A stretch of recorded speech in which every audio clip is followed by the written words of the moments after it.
Друзья, всем привет! С вами Аслан Кушаев. Мы с вами виделись уже на прошлом занятии. В этом занятии я вам расскажу про то, как продвигать свой бизнес через Instagram. Инстаграм — это самая популярная социальная сеть именно для бизнеса, то есть не только для обычных людей, для пользователей, но и для предпринимателей, потому что в Инстаграме созданы все условия для того, чтобы продвигать свой бизнес через эту социальную сеть. Для того, чтобы ваш бизнес продвигался, чтобы у вас было больше продаж, есть на самом деле всего 4 фактора, за которыми нужно будет вам следить. Первое — это оформление аккаунта. То есть, как ваш аккаунт выглядит, что в нем есть. Первое, это на самом деле, что он видит. Контент, что вы даете в этом аккаунте. Контент — это не какое-то сложное слово такое. Контент — это, по сути, просто материал, фото, видео, текстовый материал, что вы даете в этом аккаунте. Третий пункт — это активность. Социальная сеть создана для того, чтобы люди общались с ней, отправляли сообщения, комментировали друг другу, пересылали всякие разные посты. То есть вот эту вот активность нужно будет тоже вам поддерживать в своем же аккаунте. И четвертый пункт, последний пункт для продвижения вашего бизнеса — это продвижение. То есть ваш аккаунт нужно будет еще в дальнейшем продвигать. Начнем по пунктам, с самого первого — оформления аккаунта. Оформление, по сути, это первое, что видит ваш клиент. Он заходит к вам в аккаунт. Первое, что он видит, это ваша аватарка, ваше описание, что вы пишете, как вы называетесь, актуальные сторис, то есть это все, что видит клиент, поэтому это будет такое первое впечатление, которое вы можете оставить для клиента. В этом пункте в оформлении должно быть понятно, просто и понятно, почему клиент должен покупать у вас. Вообще, что вы предоставляете и почему клиент должен покупать. То есть, что нужно сделать по пунктам? Первое, сделать аватарку. Аватарке должно быть понятно, чем вы занимаетесь. То есть, бывает, что почему-то делают картинку, вставляют либо там свое лицо, допустим, но люди вас могут не знать, либо сделать какую-то маленькую картинку, и на ней написан непонятный текст. И в итоге получается, что люди, видя аватарку, не понимают, что внутри находится в этом аккаунте. После аватарки идет имя профиля, которое называется, это название вашего аккаунта. Обычно в ней пишут формулировку вашей деятельности, просто чем вы занимаетесь. Например, если вы занимаетесь продажей мебели, у вас магазин, пишите магазин мебели в Актау, допустим. То есть это просто формулировка вашей деятельности, и с нее должно быть понятно, чем вы занимаетесь. И туда еще можно добавить либо город, либо еще название вашего бренда. Следующее — это описание профиля, то есть его называют шапкой профиля, либо просто описание. В ней, в этой шапке нужно дать максимально больше информации. Вот именно о том, что у вас, какое у вас преимущество есть в компании, какое преимущество есть вашего продукта основного, почему люди должны покупать именно у вас. В ней, по сути, все самое главное, что клиент может у вас поинтересоваться. И цель вот этого всего описания — просто дать людям понять, почему они должны покупать именно у вас. То есть вы пишете туда и время работы, и вашу акцию, и указываете то, чем занимаетесь, и преимущество. То есть это все должно быть в одной шапке профиля. После шапки профиля идет ссылка. Это просто обычная ссылка. То есть если у вас есть сайт, вы указываете ссылку на ваш сайт. Если у вас, допустим, нету сайта, вы можете сделать ссылку прямую на ваш чат WhatsApp. То есть это очень удобно, потому что люди, находясь в социальной сети, допустим, в Инстаграме, заходят к вам в аккаунт, и у них, допустим, появилось желание с вами связаться, они просто нажимают на эту ссылку и попадают вам в чат, и сразу начинается разговор. То есть с точки зрения продаж это очень удобно, потому что в один клик у вас начинается общение с вашим потенциальным клиентом. И клиенту это удобно, что ему не нужно будет сохранять ваш номер телефона, как-то с вами связываться, поэтому в ссылке можете указывать еще и контакты в виде ссылки на WhatsApp. Следующий пункт — это актуальные сторис. Это вот такие кругляшочки, которые идут буквально сразу после описания, после ссылки и перед вашим основным контентом, перед вашими фотографиями.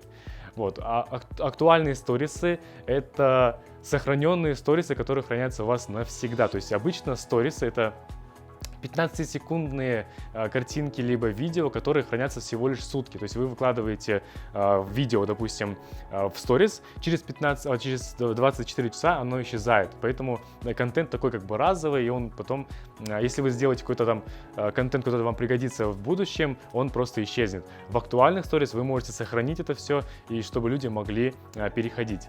Фишка вот именно этих актуальных сторисов в том, что вы можете сделать такую некую навигацию по вашему профилю. То есть у людей есть, допустим, вопросы, у людей есть сомнения, да, какие-то, и вы можете все это закрыть с помощью вот этих актуальных. Допустим, вы размещаете в одних актуальных ассортимент, если вы занимаетесь, например, одеждой, да, все платья в актуальном сохраняете, все, допустим, шляпы в другом актуальном, и так сохраняете в каждом актуальном весь ассортимент, разбивайте по группам, чтобы клиенту не пришлось искать в ленте, что вы на самом деле продаете, какие там у вас есть акции, как с вами связаться, чтобы это все не искал клиент.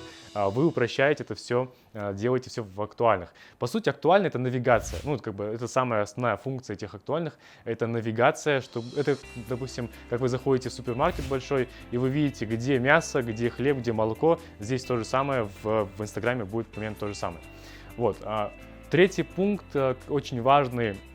Точнее, второй пункт очень важный для того, чтобы аккаунт продвигался, чтобы он был продаваемый и ваш бизнес как бы был успешный в Instagram, это контент.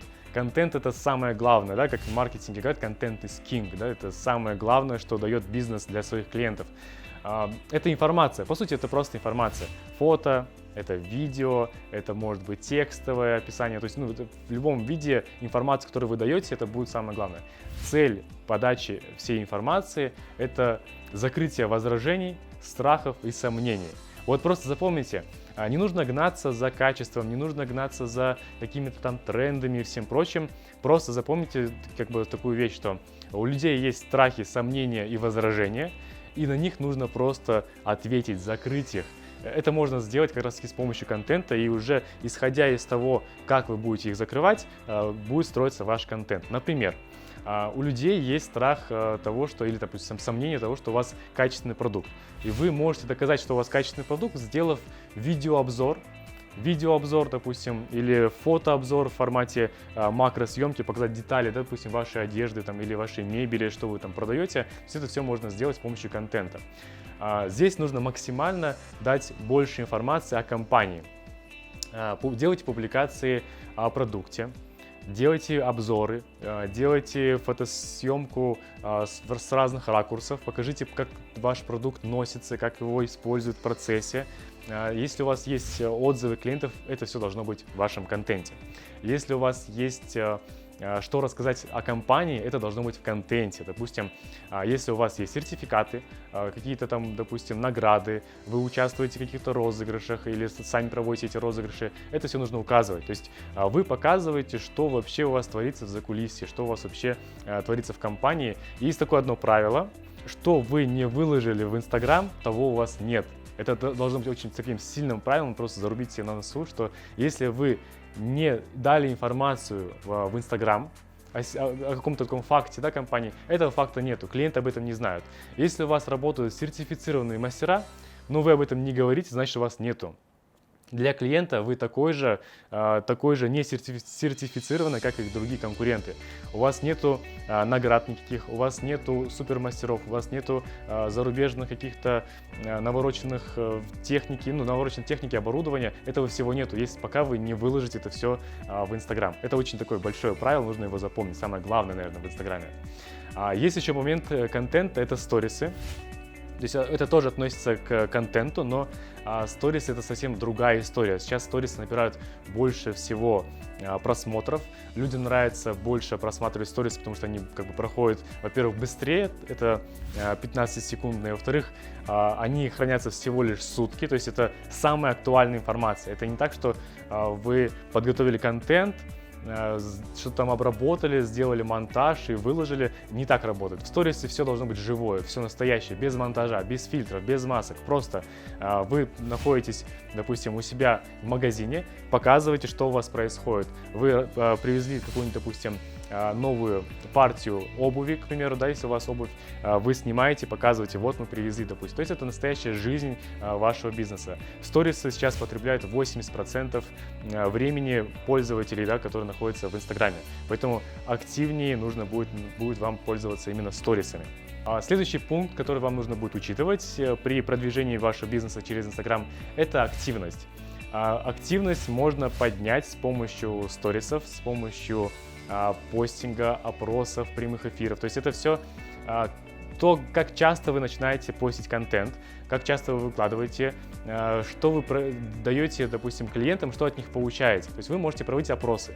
Задаете вопрос клиентам, спрашиваете, например, какой лучше цвет, допустим, да, там сделать, если вы делаете ремонт, допустим, какой цвет выбрать для стены, люди начинают активничать, и вы с помощью такой вот обратной связи повышаете активность вашего аккаунта.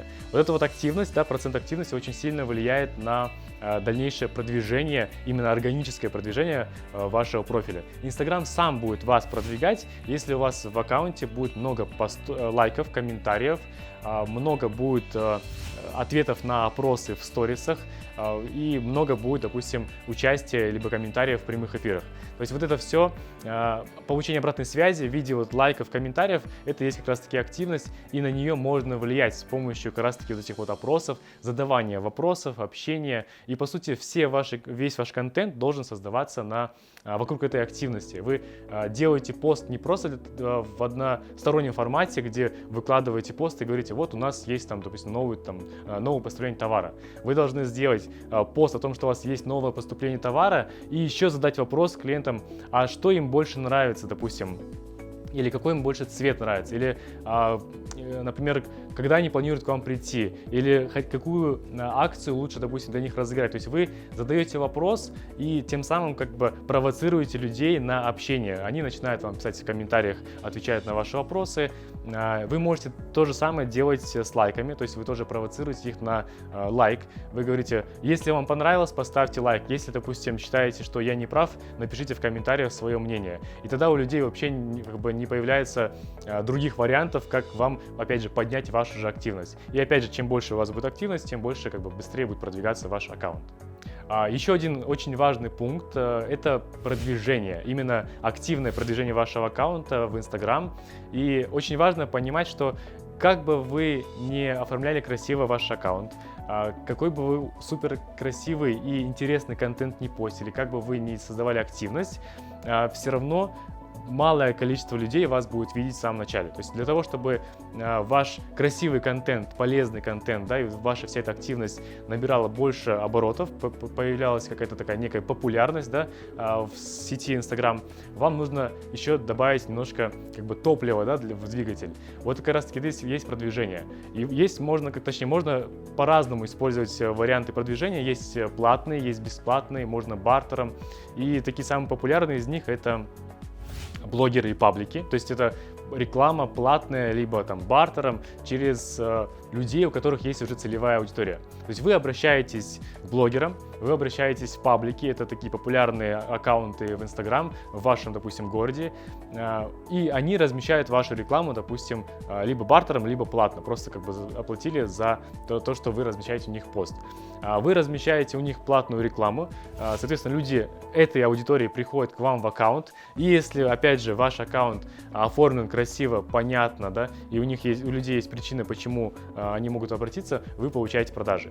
Если у вас контент интересный, все сделано качественно и с пользой, да, с толком, и есть какая-то активность, люди на вас подписываются. То есть почему продвижение я оставляю всегда на последний пункт, потому что продвижение нужно запускать тогда, когда ваш аккаунт полностью готов к этому продвижению. Это то, что вы запускаете через блогеров и пабликов. Есть еще продвижение такое официальное, да, продвижение Инстаграма, это платная реклама, ее называют таргетированная реклама или просто таргет. Таргетированная реклама вообще просто находка для любого предпринимателя, потому что вы можете показывать свою рекламу, любой свой пост, либо любую свою историю, да, сторис, вы можете показывать любым людям. Вы можете показывать, точнее выбрать, кому показывать. Пол, мужчинам или женщинам, да, возраст, целевой вашей аудитории, кому нужно показывать рекламу, географию, где они находятся, допустим, в вашем городе, в стране, в другой стране, допустим, на Россию можете таргетироваться, на США можете таргетироваться, да, и получать оттуда клиентов.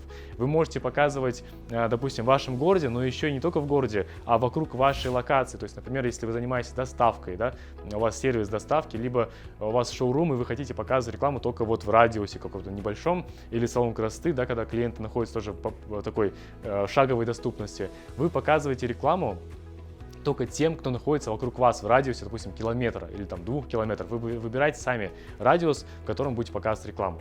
Можно выбирать еще, помимо этих моментов, интересы людей, то есть кому показывать.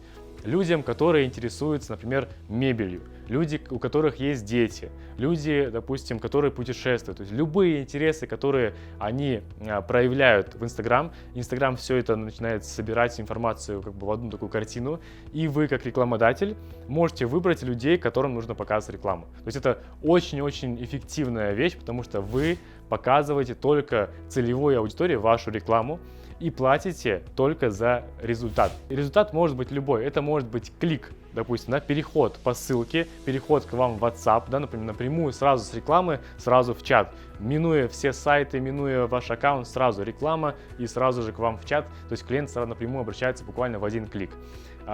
Результат может быть в виде заявки, да? Вы можете сделать даже, если у вас нету сайта, сразу в Инстаграме такой мини-сайт, где люди оставляют свои контакты, и опять же в один клик вы получаете от них, вы получаете от них контакты, и можете потом в дальнейшем с ними связываться. И вы платите только за вот это вот действие. Допустим, за каждый клик вы оплачиваете по факту клика, вы за каждую заявку оплачиваете по факту самой заявки. И есть такая еще фишка у Инстаграма, да, в том, что вы можете показываться в долг. Вы пока запускаете рекламу, и Инстаграм дает вам такой небольшой лимит, чтобы вы могли получить первый результат. Получаете заявки, и только потом уже начинаете платить. То есть получается, вы платите уже со своей прибыли, да, если вы быстро начинаете продавать уже вашу продукцию. Вот, это 4 основных пункта, которые отвечают за вашу, за успех вашей компании в Инстаграме. Ребята, всем большое спасибо за внимание.